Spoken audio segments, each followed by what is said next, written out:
Quiet, The Power of Introverts in a World That Can't Stop Talking. Book by Susan Cain. Detailed summary.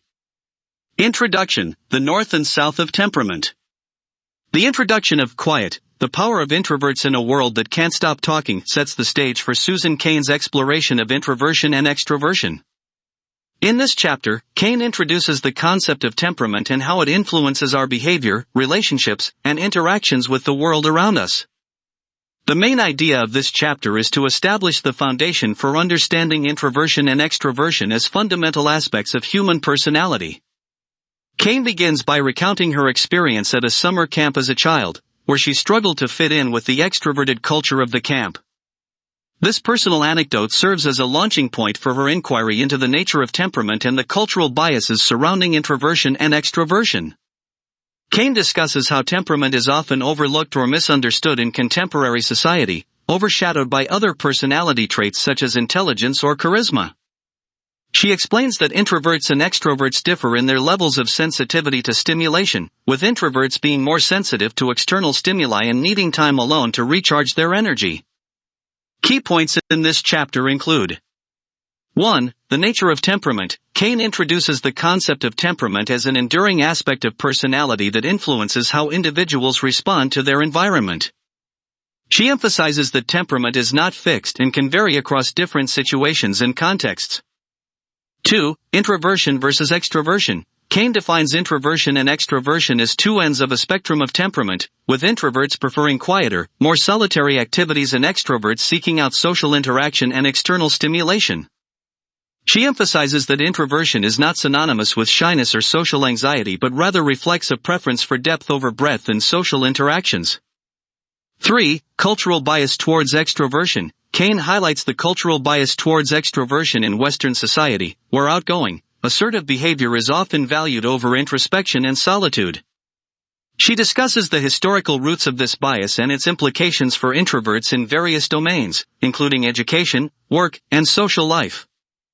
4. The power of introverts. Despite the societal preference for extroverted traits, Cain argues that introverts have unique strengths and contributions to make. She cites examples of successful introverts throughout history, such as Rosa Parks and Mahatma Gandhi, who achieved greatness through their quiet determination and ability to listen and reflect. Overall, the introduction sets the stage for Cain's exploration of introversion and extroversion in subsequent chapters, challenging readers to reconsider their assumptions about these personality traits and recognize the value of both introverted and extroverted ways of being in the world. Part 1, The Extrovert Ideal. 1. The rise of the mighty likable fellow, how extroversion became the cultural ideal. In The Rise of the Mighty Likable Fellow, how extroversion became the cultural ideal, Susan Cain delves into the historical and cultural factors that have led to the elevation of extroverted traits in Western society. This chapter serves as a deep dive into the roots of the extrovert ideal and its pervasive influence on various aspects of life. The main idea of this chapter is to explore how extroverted qualities such as sociability, assertiveness, and gregariousness have come to be valued and celebrated in contemporary culture, often at the expense of introverted traits. Cain examines how this cultural bias towards extroversion has shaped societal norms, institutions, and expectations, affecting individuals across different domains. Key points in this chapter include 1. The cult of personality. Cain traces the origins of the extrovert ideal to the early 20th century, with the rise of the culture of personality in America. She discusses how charismatic leaders and public figures, such as Dale Carnegie and Norman Vincent Peale, promoted the idea that success and popularity were linked to extroverted traits like confidence and charm. 2. The role of advertising in media. Cain explores the role of advertising in mass media in perpetuating the extrovert ideal, portraying outgoing, charismatic individuals as the epitome of success and happiness. She discusses the influence of advertising campaigns and popular culture in shaping societal norms and expectations around personality and behavior. 3. The business of personality testing. Cain examines the proliferation of personality testing in the 20th century, particularly within the field of psychology and human resources. She discusses how personality assessments like the Myers-Briggs Type Indicator, MBTI, and the Big Five personality traits have reinforced the cultural bias towards extroversion, favoring traits associated with assertiveness and sociability. For the impact on education and work, Cain discusses how the extrovert ideal has influenced education and workplace culture, with an emphasis on group collaboration, teamwork, and assertive communication. She highlights the challenges faced by introverted individuals in environments that prioritize extroverted behavior, including feelings of alienation, stress, and burnout. 5. The perils of groupthink. Cain warns against the dangers of groupthink, where the pressure to conform to extroverted norms stifles creativity, innovation, and critical thinking. She argues that diverse perspectives and independent thought are essential for problem-solving and decision-making, emphasizing the importance of valuing introverted strengths in collaborative settings. Overall, this chapter illuminates the cultural forces that have shaped society's preference for extroverted qualities and provides insight into the challenges faced by introverted individuals in navigating a world that often values outgoingness and sociability above all else. Cain invites readers to critically examine the extrovert ideal and consider the value of introverted traits in fostering creativity, empathy, and meaningful connections. To the myth of charismatic leadership, the culture of personality, 100 years later. The myth of charismatic leadership, the culture of personality, 100 years later is a pivotal chapter in Quiet, The Power of Introverts in a World That Can't Stop Talking by Susan Cain.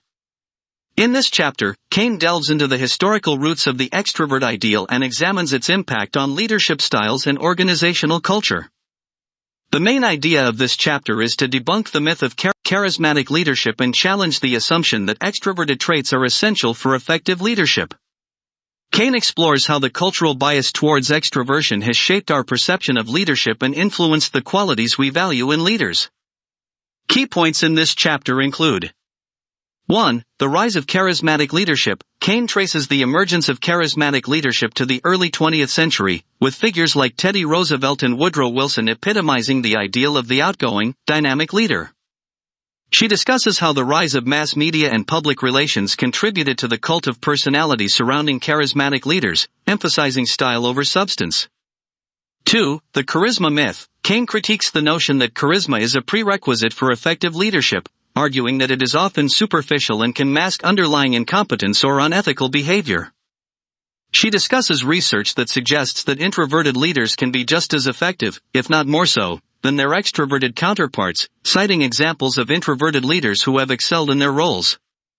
3. The power of quiet leadership. Cain explores the strengths of introverted leaders, such as their ability to listen, empathize, and think deeply about complex issues. She discusses how introverted leaders often excel in environments that require careful analysis, strategic planning, and collaboration, challenging the stereotype of the charismatic, outgoing leader. 4. The pitfalls of groupthink. Cain warns against the dangers of groupthink and the tendency to elevate charismatic leaders to positions of power without critically evaluating their qualifications or leadership style. She discusses how introverted leaders can mitigate the risks of groupthink by fostering a culture of open dialogue, diverse perspectives, and independent thinking within organizations.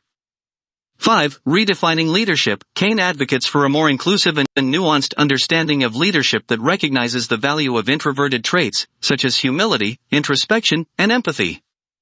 She encourages organizations to embrace diversity in leadership styles and foster environments where both introverted and extroverted leaders can thrive. Overall, this chapter challenges conventional wisdom about leadership and encourages readers to reconsider their assumptions about the qualities that make a good leader.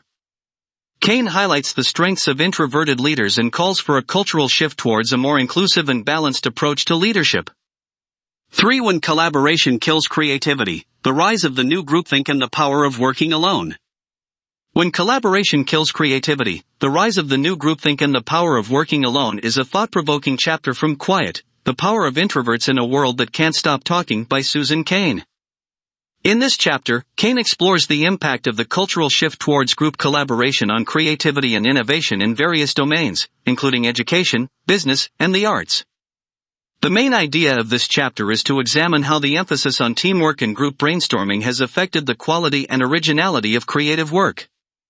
Cain argues that while collaboration has its benefits, it can also stifle individual creativity and contribute to groupthink, where conformity and consensus override independent thought and innovation. Key points in this chapter include: 1. The rise of the new groupthink. Cain discusses the cultural shift towards collaborative work environments, fueled by the belief that creativity is best fostered through teamwork and group interaction. She examines the prevalence of open-plan offices, group projects, and brainstorming sessions in contemporary workplaces, highlighting the pressure to conform to extroverted norms of communication and interaction. 2. The myth of the brainstorming session. Cain critiques the effectiveness of traditional brainstorming sessions, arguing that they often prioritize quantity over quality and fail to harness the full potential of individual creativity. She discusses research that suggests that introverts may be more effective at generating innovative ideas when given the opportunity to work alone and reflect deeply on problems. 3. The power of solitude. Cain explores the benefits of solitude and independent work for fostering creativity and innovation. She discusses how introverted individuals, who thrive in quiet, solitary environments, can excel in creative pursuits that require deep concentration, focus, and reflection. She cites examples of renowned introverted thinkers and artists who have produced groundbreaking work through solitary exploration and introspection. 4. The role of leadership. Cain discusses the importance of leadership in creating environments that balance collaboration with opportunities for individual creativity. She advocates for leaders who recognize the value of solitude and independent thought, and who create space for employees to work autonomously and pursue their own ideas. 5. Fostering a culture of creativity. Cain offers practical strategies for fostering creativity in organizations, including incorporating periods of uninterrupted solitary work, providing quiet spaces for reflection and concentration, and encouraging employees to pursue their own projects and passions. She emphasizes the importance of valuing diverse perspectives and allowing individuals to work in ways that align with their strengths and preferences. Overall, this chapter challenges the assumption that collaboration is always synonymous with creativity and innovation, highlighting the importance of solitude and independent work in fostering originality and breakthrough ideas. Cain calls for a more balanced approach to creativity that acknowledges the value of both collaboration and individual exploration. Part 2. Your biology, yourself? For IS temperament, destiny, nature, nurture, and the orchid hypothesis.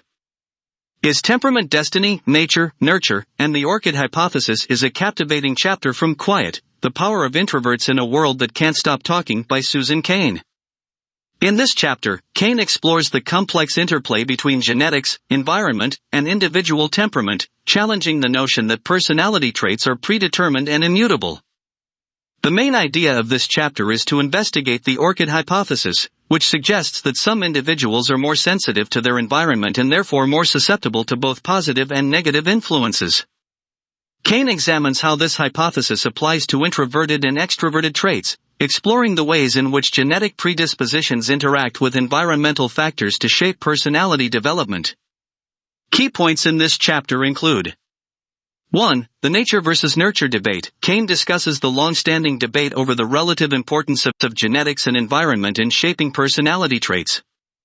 She explores research that suggests that while genetics play a significant role in determining temperament, environmental factors such as parenting styles, cultural influences, and life experiences also contribute to individual differences in behavior and personality. 2. The orchid hypothesis. Cain introduces the orchid hypothesis, which proposes that some individuals are like orchids, highly sensitive to their environment and therefore more vulnerable to both positive and negative influences. She discusses how genetic variations in sensitivity can lead to differences in temperament, with some individuals being more resilient or adaptable than others. 3. The sensitivity spectrum. Cain explores the concept of sensitivity as a spectrum, with some individuals being highly sensitive to external stimuli and others being less so. She discusses how sensitivity can manifest in different ways, from heightened emotional responsiveness to sensory sensitivities, and how it can influence various aspects of personality, including introversion and extroversion. 4. The role of parenting. Cain discusses the impact of parenting styles on temperament development, highlighting research that suggests that parenting practices can shape children's sensitivity to their environment. She explores the challenges faced by highly sensitive children in navigating a world that may overwhelm or overstimulate them, and the importance of providing support and understanding to help them thrive. 5. Embracing sensitivity. Cain advocates for a more nuanced understanding of sensitivity and temperament, one that recognizes the strengths and potential of highly sensitive individuals. She discusses the benefits of sensitivity, such as increased empathy, creativity, and intuition, and encourages readers to embrace their own sensitivity and appreciate the unique perspectives it offers.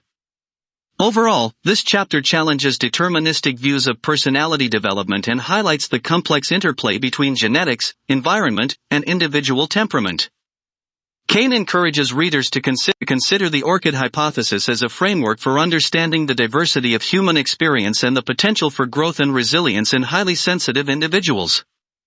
5. Beyond temperament, the role of free will, and the secret of public speaking for introverts.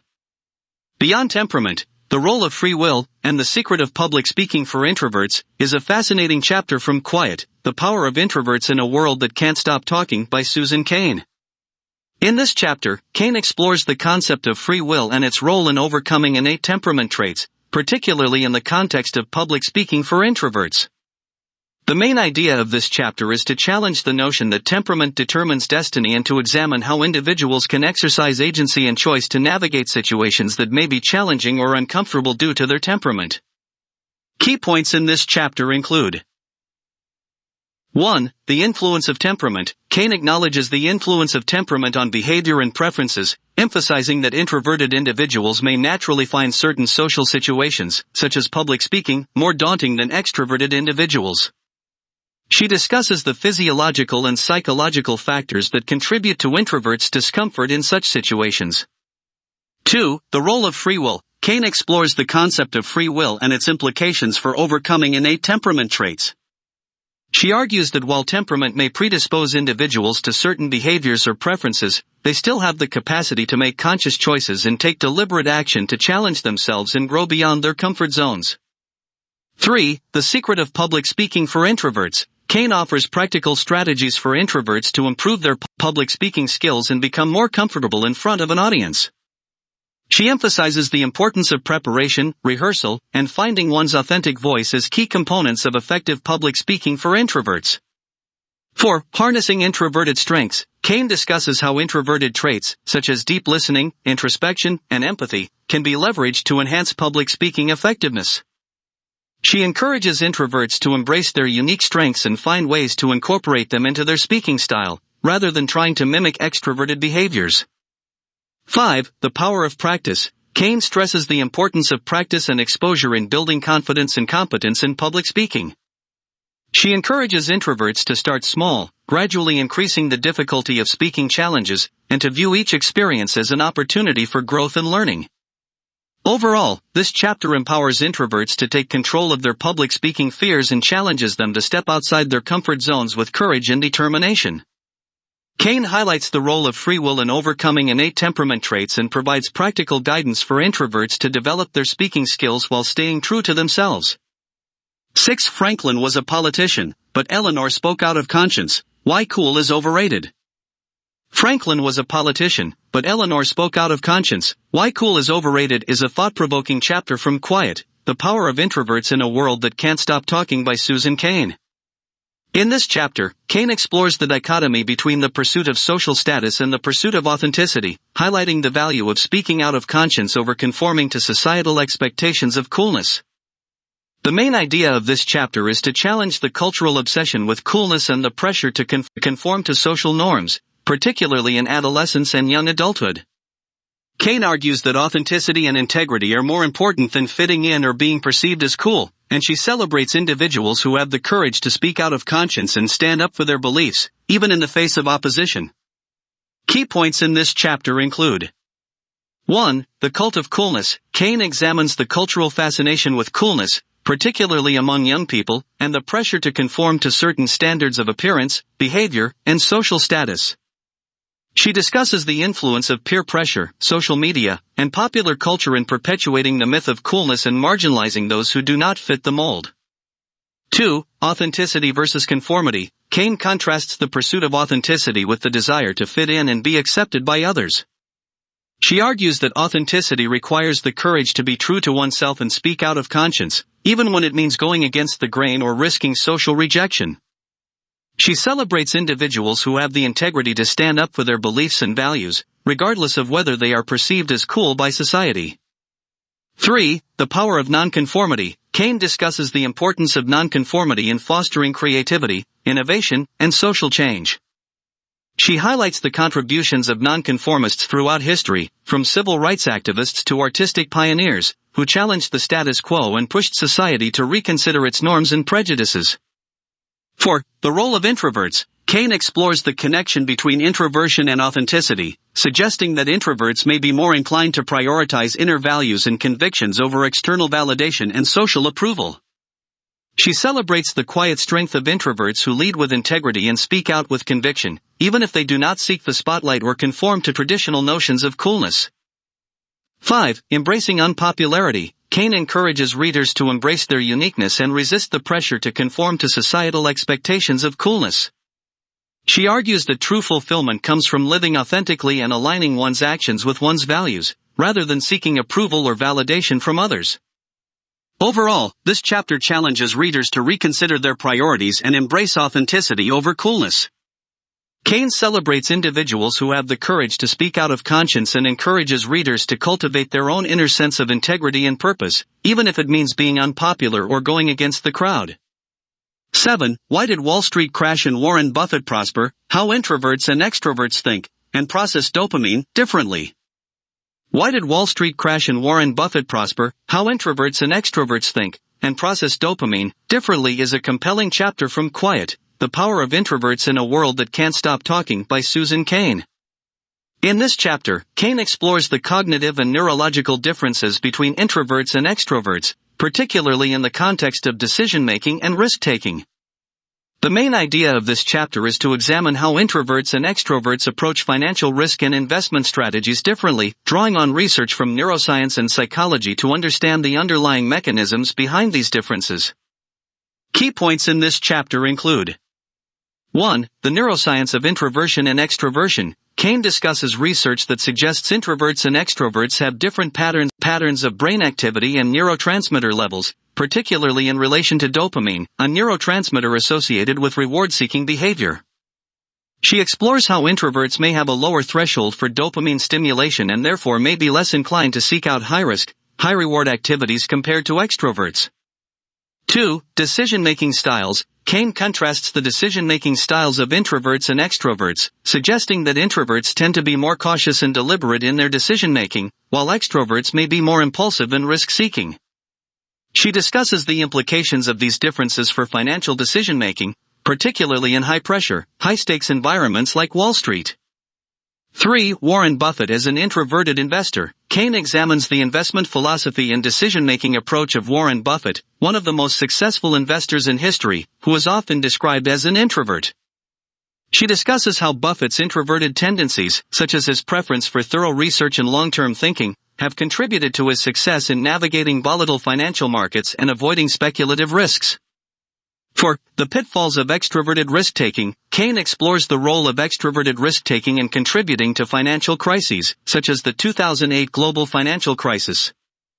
She discusses how excessive risk-taking and overconfidence among extroverted traders and investors can lead to market volatility, speculative bubbles, and ultimately, economic downturns. 5. Harnessing introverted strengths. Cain suggests that introverted traits, such as analytical thinking, strategic planning, and emotional resilience, can be valuable assets in navigating complex financial markets and making sound investment decisions. She encourages introverts to embrace their natural strengths and to cultivate a disciplined, patient approach to investing. Overall, this chapter sheds light on the ways in which introverts and extroverts approach financial risk and decision-making differently, drawing on insights from neuroscience, psychology, and real-world examples. Cain highlights the strengths of introverted investors like Warren Buffett and underscores the importance of understanding and leveraging one's cognitive and neurological tendencies in navigating financial markets. Part 3. Do all cultures have an extrovert ideal? 8. Soft Power, Asian Americans and the Extrovert Ideal. Soft Power, Asian Americans and the Extrovert Ideal is an insightful chapter from Quiet, The Power of Introverts in a World That Can't Stop Talking by Susan Cain. In this chapter, Cain explores the intersection of cultural expectations, immigrant experiences, and the extrovert ideal among Asian Americans in the United States. The main idea of this chapter is to examine the unique challenges faced by Asian Americans who navigate a cultural landscape that often privileges extroverted traits, such as assertiveness, sociability, and self-promotion. Cain delves into the cultural values and norms that shape Asian American identity and explores how these intersect with broader societal expectations of personality and behavior.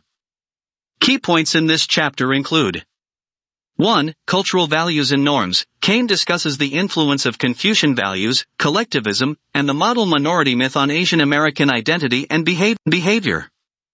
She explores how cultural expectations of humility, diligence, and deference to authority may clash with the extrovert ideal prevalent in Western societies, leading to feelings of cultural dissonance and pressure to conform. 2. The model minority myth. Cain examines the stereotype of Asian Americans as high-achieving, hard-working, and academically successful, and the ways in which this stereotype can both empower and constrain individuals within the Asian American community. She discusses the pressure to excel academically and professionally, often at the expense of self-expression and individuality. 3. The myth of the quiet Asian. Cain challenges the stereotype of Asian Americans as inherently quiet, reserved, and passive, highlighting the diversity of personalities and experiences within the Asian American community. She discusses how Asian Americans may internalize the extrovert ideal and feel pressure to adopt more assertive and outgoing behaviors to succeed in American society. For navigating cultural identity, Cain explores the complexities of navigating cultural identity and belonging for Asian Americans, particularly those who straddle the line between their ethnic heritage and American cultural norms. She discusses the challenges of reconciling conflicting cultural expectations and finding a sense of authenticity and self-expression in a society that often values extroversion over introversion. 5. Embracing diversity. Cain advocates for a more inclusive and nuanced understanding of personality and behavior that recognizes the value of introverted traits and diverse cultural perspectives.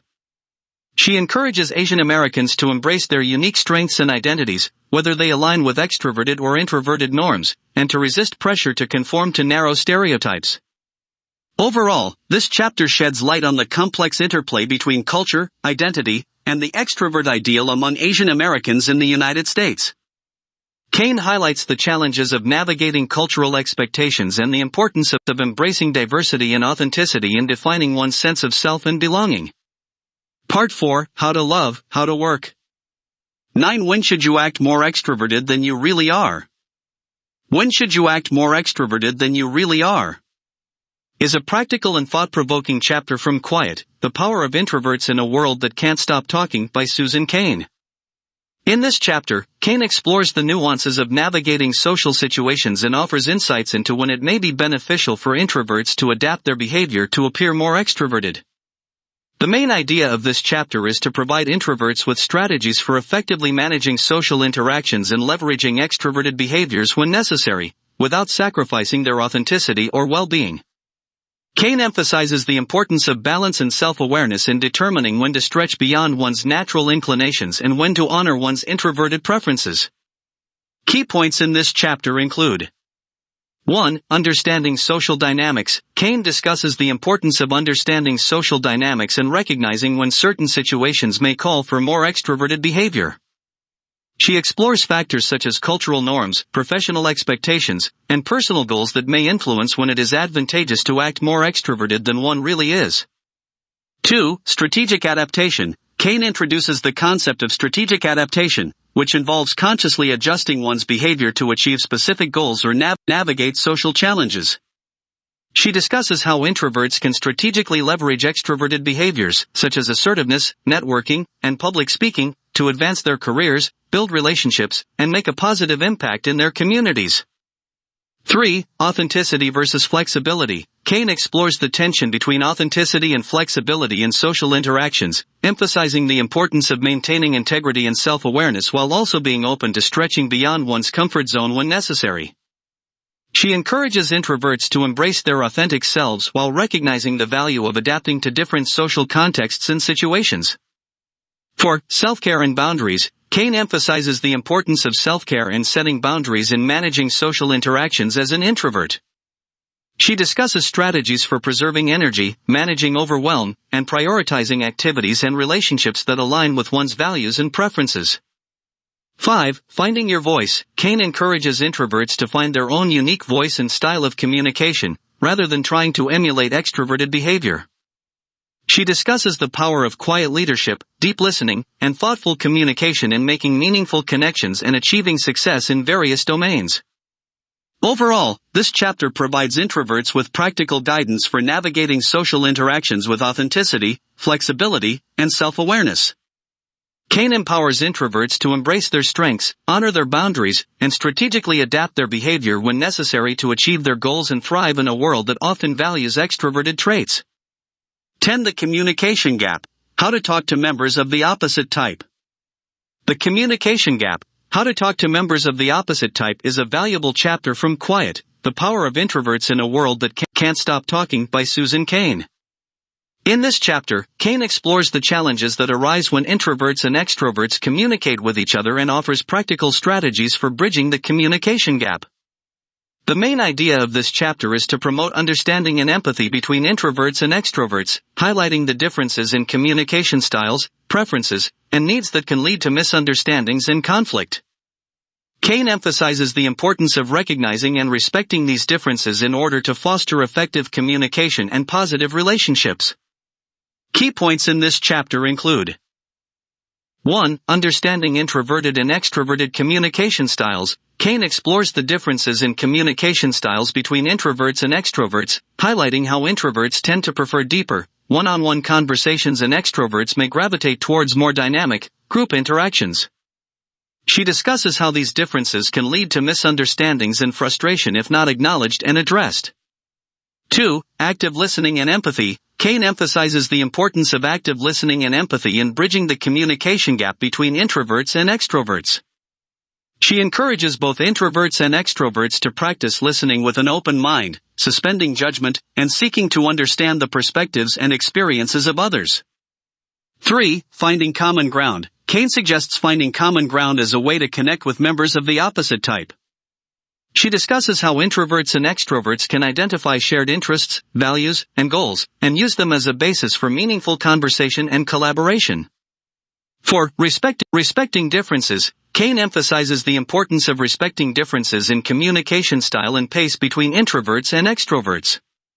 She encourages introverts to assert themselves and speak up when needed, and extroverts to give introverts space and time to process information and contribute to discussions. 5. Communication strategies. Cain offers practical communication strategies for both introverts and extroverts to improve their interactions with members of the opposite type. For introverts, this may include preparing in advance, speaking up assertively when necessary, and setting boundaries. For extroverts, this may involve practicing active listening, giving introverts time to express themselves, and avoiding overwhelming them with too much stimulation. Overall, this chapter promotes understanding, empathy, and effective communication between introverts and extroverts. Cain encourages readers to recognize and respect the differences in communication style and preferences between the two types, and offers practical strategies for bridging the communication gap and building positive relationships. 11. On cobblers and generals. How to cultivate quiet kids in a world that can't hear them. On cobblers and generals, How to Cultivate Quiet Kids in a World That Can't Hear Them is a thought-provoking chapter from Quiet, The Power of Introverts in a World That Can't Stop Talking by Cain. In this chapter, Cain addresses the challenges faced by introverted children in a society that often values extroverted traits, and offers guidance for parents, educators, and caregivers on how to support and nurture introverted children. The main idea of this chapter is to advocate for a more inclusive and supportive approach to education and child rearing that recognizes and celebrates the unique strengths and needs of introverted children. Cain highlights the importance of creating environments where introverted children can thrive, express themselves, and reach their full potential. Key points in this chapter include 1. Understanding introverted children. Cain begins by discussing the characteristics and preferences commonly associated with introverted children, such as quietness, sensitivity, and a preference for solitude. She emphasizes that introversion is not a flaw or deficit, but rather a natural variation in temperament that should be valued and respected.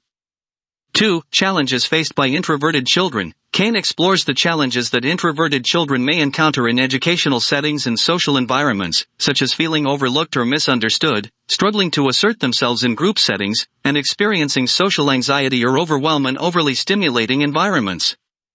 3. Creating supportive environments. Cain offers practical strategies for parents, educators, and caregivers to create supportive environments for introverted children.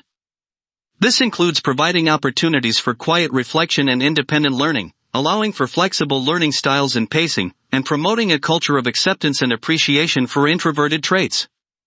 4. Encouraging self-expression. Cain emphasizes the importance of encouraging introverted children to express themselves in ways that feel authentic and comfortable to them. She suggests providing outlets for creative expression, such as art, writing, or music, and validating their thoughts and feelings through active listening and empathy. 5. Building confidence and resilience. Cain discusses the importance of building confidence and resilience in introverted children, helping them to recognize and embrace their unique strengths and talents. She encourages parents and educators to celebrate introverted children's achievements, provide positive reinforcement, and offer support and encouragement during times of challenge or adversity. Overall, this chapter advocates for a more inclusive and supportive approach to nurturing introverted children, recognizing their unique strengths and needs, and providing them with the tools and opportunities to succeed in a world that may not always understand or appreciate their quietness and sensitivity. Cain encourages parents, educators, and caregivers to cultivate environments where introverted children can thrive, express themselves, and contribute their valuable perspectives and talents to society. Conclusion: Wonderland. Wonderland serves as the concluding chapter of Quiet, The Power of Introverts in a World That Can't Stop Talking by Susan Cain. In this chapter, Cain reflects on the journey she has taken the readers through in exploring the nature of introversion, the challenges introverts face in a predominantly extroverted society, and the strengths they bring to various aspects of life.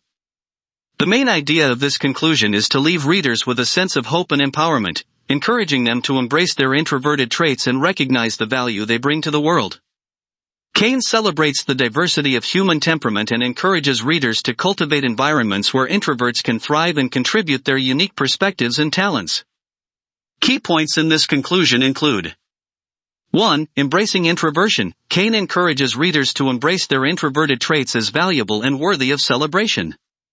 She emphasizes that introversion is not a flaw or weakness, but rather a natural variation in temperament that enriches the diversity of human experience. 2. Recognizing strengths. Cain highlights the strengths that introverts bring to various domains, including creativity, empathy, deep thinking, and meaningful relationships. She encourages readers to recognize and cultivate these strengths in themselves and others, rather than trying to conform to extroverted norms. 3. Creating space for introverts. Cain advocates for creating environments that honor and accommodate introverted preferences, such as quiet spaces for reflection, opportunities for independent work, and respect for introverts' need for solitude and downtime. For fostering understanding and empathy, Cain encourages readers to foster understanding and empathy towards introverted individuals, recognizing the challenges they may face in navigating a world that often values extroverted traits. She calls on society to create more inclusive and supportive environments where introverts feel seen, heard, and valued. 5. Embracing diversity. Cain celebrates the diversity of human temperament and encourages readers to embrace and appreciate the unique qualities that each individual brings to the table. She emphasizes the importance of valuing introverted and extroverted traits alike, recognizing that both have their place and contributions to make in society. Overall, this conclusion serves as a call to action for readers to embrace their introverted selves, celebrate their strengths, and advocate for more inclusive and supportive environments where introverts can thrive.